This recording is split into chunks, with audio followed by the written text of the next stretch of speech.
Baik, alhamdulillah wa syukurillah, Allahumma shalli ala sayyidina Muhammad wa ala alihi washabbihi ajmain. Pada malam hari ini kita berbincang-bincang di mana kita melanjutkan pembahasan-pembahasan kita sebelumnya terkait dengan kondisi yang terupdate masyarakat kita. Kita melihat kondisi hari ini kita mudah sangat terangsang oleh opini-opini yang beredar ataupun mudah terpengaruh oleh informasi-informasi terkait dengan kondisi masyarakat kita hari ini. Jadi kondisi kita, masyarakat kita ya Ustaz ya, mudah terpancing dengan segala, apalagi kasus sekarang ini ada label logo halalmu. Ini juga menjadi perbincangan di tengah-tengah masyarakat kita, ataupun mungkin masalah yang lain seperti berita hari ini kondisi minyak goreng yang langka, sementara kita solar solar di SPBU juga kita melihat berapa antrinya kendaraan mobil untuk mengisi bahan bakar, sementara kita disuguhkan oleh investasi kekayaan alam yang begitu banyak, tapi kok masih juga ini juga menjadi perbincangan di tengah-tengah masyarakat. Emangnya kemana minyak pergi, atau emangnya ada apa masalahnya, Ustaz? Nah, ini yang kita kupas malam hari ini. Bagaimana kita dan juga pemerintah agar sama-sama berkolaborasi, bagaimana menghadirkan solusi dalam kehidupan ini sehingga masalah kesenjangan ini bisa tereliminir. Mungkin Ustaz bisa menjelaskan atau memaparkan kondisi kita sekarang, Ustaz. Baik, bismillahirrahmanirrahim. Yang pertama sekali kita bersyukur ya kita bisa bertemu kembali di pertemuan kali ini pada malam ini, walaupun macet jalan tadi, diguyur hujan. Iya, diguyur hujan, jadi sempat terlambat juga hadir ke sini. Baik, jadi yang ingin kita sampaikan melalui podcast ini, sebenarnya pesan yang ingin kita sampaikan itu adalah bahwa pesan persatuan umat Islam. Ya, jadi Islam mengajarkan kita begini, la yu'minu ahadukum hatta yuhibba li akhihi ma yuhibbu li nafsi. Jadi kita mencintai saudara kita itu sebagaimana kita mencintai diri kita sendiri. Nah, jadi kemudian kita juga diminta untuk berbaik sangka kepada saudara kita seiman. Ya. Jangan sampai kita kemudian berburuk sangka kepada saudara-saudara kita ya, dengan informasi-informasi yang simpang siur yang belum jelas kebenarannya. Dan kalaupun benar, jadi Islam mengajarkan kita cari 70 alasan untuk berbaik sangka kepada saudaramu. Sisi positif. Baru kemudian kalau tidak ketemu 70 alasan itu, barulah kita boleh berburuk sangka. Itu artinya apa? Kita memang dilarang berburuk sangka.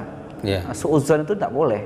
Nah, yang terjadi hari ini di tengah masyarakat kita tuh tingkat suudzon kita tinggi, mencurigai orang lain juga tinggi dan lain sebagainya. Seperti yang disampaikan tadi, misalnya tentang logo misalnya kan, logo halal MUI misalnya.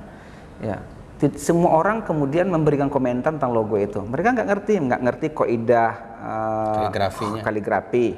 Ini hotnya jenisnya apa, kemudian bahasanya apa. Tapi semua orang berkomentar, semua orang seolah-olah memiliki otoritas untuk memberikan pendapatnya tentang logo itu, sehingga akhirnya media sosial itu menjadi sangat riuh sekali. Yang dirugikan siapa? Kita juga, umat Islam dirugikan. Nah, di hal-hal seperti ini kita harus menyediakan ruang di pikiran dan hati kita untuk berbaik sangka kepada pembuat kebijakan atau pembuat logo, atau kita tanya tabayun ini filosofinya apa gitu, logo ini. Tidak semua orang nih share di media sosial kemudian bikin opini sendiri, dan kadang-kadang opini yang disampaikan itu menyesatkan orang banyak. Seperti yang kita bahas sebelumnya juga, kalaupun informasi itu benar tetapi tidak membawa manfaat, ya jangan di share gitu. Nah, jadi bukan hanya sekedar benar tetapi juga membawa manfaat. Jadi kalau ini kan membawa mafsadat nih, membawa kemudaratan di dalam di dalam ruang dengar kita, di dalam ruang baca kita ya, maksudnya ruang baca itu media sosial maksudnya. Berbagai platform media sosial misalnya, ada banyak itu media sosial. Membahas tentang itu hari ini mungkin trending itu. Trending topik trending topik tentang logo. Kan yang kita bahas itu tidak substansial. Saya nggak mengomentari ya tentang ininya, tetapi yang saya komentari adalah perilaku masyarakat yang menyikapi logo itu. Saya logo nggak nyikapi karena saya nggak punya kapasitas untuk mengomentari itu. Saya bukan ahli hot, bukan ahli kaligrafi, ya kemudian bacanya apa? Kalau menurut mereka kan yang bikin tuh bacanya halal, tapi ada yang menyatakan tuh bacanya macam-macam itu. Tergantung tafsirnya. Padahal mereka nggak ngerti tuh kaidah kaligrafi, tapi ngomentari sesuatu yang mereka nggak paham itu sesuatu yang keliru. Jadi ada kaidah itu begini, kita baru boleh mengomentari sesuatu itu kalau kita pahamnya sempurna terhadap sesuatu itu. Kalau kita belum paham secara sempurna, kita nggak boleh ngomentari itu. Kita pahamnya sebagian, misalnya 100%, tapi kita baru paham 15%-nya. Kemudian kita berkomentar dengan modal 15%, jelas tidak fair kan? Nah, ini yang tidak Islam tidak mengajarkan itu, dan Islam melarang kita untuk melakukan itu. Jadi kita kedepankan ukhuwah, berbaik sangka kepada saudara-saudara kita mencintai saudara kita sebagaimana kita mencintai diri kita sendiri. Sehingga ruang ruang sosial kita ini ndak panas, ndak kayak gini modelnya ini sekarang ini kan riuh sekali, ribut. Ya, bisa sedikit aja ada pemantiknya langsung meledak, panasnya ya. Langsung panas. Itu mungkin beberapa komentar saya terhadap kondisi terkini ya. Kita kayak pengamat sosial jadinya kan. Tapi ya itulah kondisi kita hari ini yang tidak bisa kita elakkan. Di mana-mana itu yang terjadi. Iya. Padahal kita juga banyak persoalan lain yang mesti kita bahas. Nah, itu dia. Artinya yang memberikan solusi. Jadi persoalan-persoalan itu sebenarnya memang akan selalu ada. Yang dibutuhkan itu adalah kedewasaan kita, kemudian menyikapi permasalahan-permasalahan yang hadir di masyarakat. Karena orang-orang bijak itu mereka lahir dari masalah-masalah yang mereka hadapi.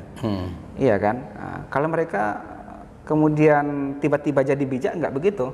Mereka itu muncul dari masalah-masalah yang mereka hadapi sebelumnya. Kemudian mereka ya semacam memiliki jam terbang lah terhadap permasalahan-permasalahan, baik permasalahan di masyarakat, permasalahan pribadi dan lain sebagainya. Jadi mereka terlatih, dan itu yang diharapkan dari umat Islam sebenarnya. Mereka mau melatih dirinya ya kan, agar lebih bijak menyikapi ragam informasi yang ada di sekitar kita. Tidak perlu semuanya, separuh saja tuh udah tenang tuh rakyat Indonesia tuh. Ini tidak jelas juntrungannya. Ukraina Rusia dikomentari, ngalahin profesor hubungan internasional di perguruan tinggi itu kan, pakar-pakar hubungan internasional, mereka komentar ini kayaknya sebabnya ini, kita aja pusing dengan opini-opini yang mereka sampaikan itu, dan tidak berdasar, tidak ada dasarnya, secara ilmiah tidak bisa dipertanggungjawabkan, tetapi komentar yang mereka buat itu membingungkan orang dan cenderung menyesatkan orang lain. Itu yang tidak boleh. Memang banyak beredar sekarang, Ustaz.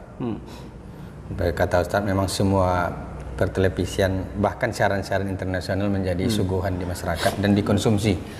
Dan itu menjadi ajang perdebatan terkadang.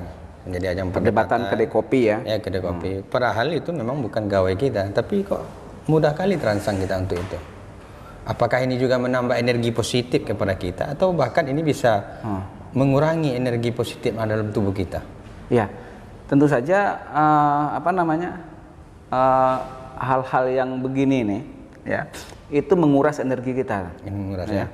Dan seharusnya energi itu nggak keluar untuk itu, tetapi kita keluarkan, kita gunakan energi itu untuk yang tidak seharusnya kita gunakan. Kan yang rugi kita sendiri tuh, yang rugi umat Islam. Kita harusnya mikir hal-hal yang strategis dan yang sifatnya konstruktif ya, membangun umat Islam. Tetapi yang terjadi akhirnya kita mikir hal-hal yang tidak substansial, hal-hal yang sifatnya simbolik. Memang simbolik dalam beberapa keadaan itu sangat penting sekali, tetapi lebih kepada kita seharusnya berpikir hal-hal yang substansial, yang sifatnya membangun umat ini. Ya, kemudian bagaimana orang sehat cara berpikirnya. Ya kan kalau begini kan orang komentar semua tuh menandakan kalau kita cara berpikir kita tuh kurang sehat itu sebenarnya, sedang sakit sebenarnya, pencernaan pikir kita nih sedang sakit sebenarnya kan, sehingga kita dengan mudahnya diadu domba nanti. Itu ujungnya nanti itu kita akan diadu domba dengan opini-opini yang ada, diperhadapkan antara ulama, ya, antara habaib, antara ustadz, antara mubalik dan sebagainya. Ya tentu saja kita sebagai mayoritas umat Indonesia ini akan mengalami kerugian yang sangat besar sekali. Apakah ini juga pertanda ini adalah bahagian daripada hukum alam, Ustaz? atau normatif saja perjalanan seperti maksudnya, ini? hukum alam? Permasalahan-permasalahan seperti ini akan ada terus bergulir waktu. Ya, kalau untuk apa namanya akan tetap ada orang-orang seperti itu. Kan ada, ya. Jadi karakter masyarakat itu kan memang, tapi karakter itu kan karakter masyarakat itu kan sebenarnya peradaban masyarakat juga. Yeah. Ya, jadi makanya yang perlu dilakukan itu adalah ya, menyehatkan cara berpikir mereka. Saya sering bilang tuh masyarakatnya harus apa namanya meningkatkan literasi mereka gitu. Ya, jadi kalau literasinya meningkat, artinya cara berpikir, pencernaan pikiran mereka itu juga sehat gitu kan. Ketika pencernaan mereka sehat, jadi yang disampaikan itu juga sesuatu yang bernas. Jadi bukan sesuatu yang hampa, bukan sesuatu yang kosong, yang tidak ada nilainya. Nah, kan kasihan nih, semua ngomong tapi nilai tidak ada sama sekali. Nol tuh dari aspek keilmiahannya, tidak ada nilainya, dari aspek manfaatnya apalagi tidak ada kan. Jadi ya, jadi kalau ditanyakan apa akan ada yang seperti ini, ya selamanya akan tetap ada karakter. Cuma ada golongan. Cuma kuantitasnya itu yang fluktuatif, nanti bisa banyak, ya kan? Bisa sangat minimal. Kalau minimal kan tidak akan terdengar. Ini terdengar karena banyak nih. Iya. Ya, jadi yang banyak inilah gambaran wajah kita, khususnya wajah umat Islam Indonesia. Harapan kita memang agar menurun. Harapan kita. Ya, harapan kita seperti itu. Artinya masyarakat ini beransur-ansur untuk bagaimana bisa melahirkan ucapan-ucapan yang baik, artinya yang bermanfaat. Percakapan-percakapan yang sehat ya. Yang sehat. Agar kita juga semua sehat. Iya kan? Ya. Ya kalau tidak, ya ini apa namanya dialog-dialog kita ini, ya kan? Ini dalam salah satu upaya kita untuk membantu menyehatkan pencernaan pikiran kita, dan menyehatkan pikiran kita dan membuat percakapan-percakapan. Kita harapannya gitu ya, percakapan itu menjadi lebih bermanfaat gitu. Jadi bukan percakapan yang tidak ada nilainya, tapi percakapan yang ada manfaat, nilai dan manfaatnya, sehingga apa namanya ini bisa dilihat oleh generasi berikutnya. Oh ternyata misalnya gini, negara ini dibangun itu oleh pikiran-pikiran yang bernas, percakapan-percakapan yang berkualitas oleh founding father kita gitu kan. Ada banyak contohnya, ada Soekarno, Kasman Singodimedjo dan lain sebagainya. Kalau kita baca sejarah, mereka berdialog. Jadi membangun negaranya dengan dialog pikiran yang sangat luar biasa. Tapi hari ini kita gaduh kan, berbicara tapi tidak berpikir gitu. Itu kan gaduh namanya kayak gitu tuh. Kalau dulu mereka enggak, sebelum berbicara tuh mereka sudah memikirkan dengan matang sekali, sehingga yang keluar itu adalah ide, gagasan, ya membangun negara ini, bagaimana mendirikan, bagaimana dialog-dialog dilakukan. Mereka padahal itu tidak secara pendidikan formal, mereka tidak sekolah tinggi, mereka lebih banyak otodidak tuh. Ya kayak Ki Haji Agus Salim dan lain sebagainya, itu banyak otodidak. Ya mereka belajar tentang bagaimana bernegara, bagaimana berpolitik, hubungan negara dengan agama dan lain sebagainya. Tapi mereka berhasil menciptakan dialog-dialog atau percakapan-percakapan yang brilian itu. Setidaknya ini menjadi contoh juga bagi kita ya, agar kita juga melahirkan ucapan-ucapan seperti itu. Iya, ucapan-ucapan yang bermanfaat, percakapan. Biar menjadi tawar sedingin dalam dunia ini. Dalam kondisi seperti ini ya, bukan malah menyulut ya. Ini udah ada bahan bakunya nih. Ada apa namanya kayu kering, kemudian ada bensin, ada kertas, tinggal disulut aja lagi. Nah, kita jangan menjadi penyulutnya, tetapi kita menjadi itulah tawar sedingin, memadamkan ya, atau meredakan ya, yang apa namanya, yang kalau udah jadi bara ya tinggal dipadamkan. Kalau sebelum jadi api jangan sampai jadi api. Nah itulah sikap seharusnya dilakukan oleh umat Islam. Jangan justru menjadi provokator ya, yang akan justru merusak ya, apa keadaan umat Islam hari ini. Persatuan kita. Persatuan kita. Karena konsepnya itu tadi, kita tuh persaudaraan, ukhuwah Islamiyah. Jadi perbedaan-perbedaan itu harus tetap dalam bingkai persaudaraan. Jadi jangan perbedaan itu justru membuat kita terpecah belah. Maka itulah pengertian dari bahwa perbedaan itu adalah rahmat. Nah, tapi kalau perbedaan itu kemudian membuat kita bercerai-berai, berkelahi dan segala macam, itu perbedaan yang membawa laknat itu ya, bukan membawa rahmat, tapi perbedaan yang membawa laknat. Itu saya kira. Jadi banyak lagi Ustaz, kalau kita rilis, kita buat senarainya. Itu kan kasus-kasus di Indonesia ini sangat banyak. Contohnya? Apalagi ya isu-isu sekarang, masalah presiden ingin 3 periode. Ini juga dibahas di masyarakat. Padahal itu bukan gawe kita. Iya, bukan ranah kita itu kan. Itu adalah apa namanya? Jadi intinya nggak habis-habis gitu. Ada terus variannya, mungkin berbeda variannya. Tapi kadang itu juga barangnya. Bahan baku perdebatannya tersedia terus ya. Iya. Padahal kita tidak punya kapasitas untuk membicarakan itu. Maka saya menolak ketika diminta komentar tentang itu karena bukan seperti antum sampaikan tadi, bukan gawe kita tuh kan. Iya, betul. Bukan apa namanya? Bukan ranah kita untuk bahas yang kayak gitu. Nah, ranah kita ini adalah bagaimana kita ini ngajak orang bicara yang baik, atau kalau tidak diam gitu. Iya, falyakul khairan aw liyasmut. Gitu dia. Itu yang terbaik sebenarnya, karena diam itu juga solusi. Iya. Ketika kita ingin membalas, kemudian balasan kita lebih pedas, itu kan juga membawa bencana, musibah terhadap kita bersama. Maka lebih baik kita diam. Dan diam inilah yang harus kita didik. Maka ada kaidah mengatakan apa? Diam itu emas ya. Bicara itu perak. Ini kan juga menjadi turunan juga dalam kondisi yang seperti ini nih ya. Lebih baik istilahnya kita tiarap gitu ya. Iya, tiarap. Tapi alangkah lebih baik juga kita berbicara dan ucapan kita itu memang memberikan rahmat kepada orang lain, kebaikan yang kita berikan. Manfaat ya. Manfaat. Benar. Nah, maka kalau ini sudah kita mampu kita laksanakan bersama, kita amalkan bersama, ini tentu akan sangat menentukan percepatan kita dalam pelabuhan kebahagiaan dan akan memperkokoh ukhuwah Islamiyah kita. Benar-benar. Nah, itu akan menjadi kekuatan kita untuk bagaimana membangun sektor-sektor politik nanti, kemudian sektor pendidikan, sosial dan lain sebagainya yang akan menguntungkan tidak hanya kita saja, tapi juga orang lain juga akan mendapatkan. Ya, benar. Jadi itulah kalau kita tidak riuh ini jadi insentifnya buat kita sebenarnya. Iya kan, karena yang paling kita mayoritas kan.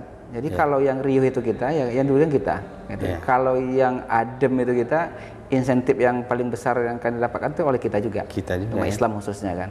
Jadi mengacalah dari dari sejarah. Jadi legacy yang mereka tinggalkan ke kita itu luar biasa.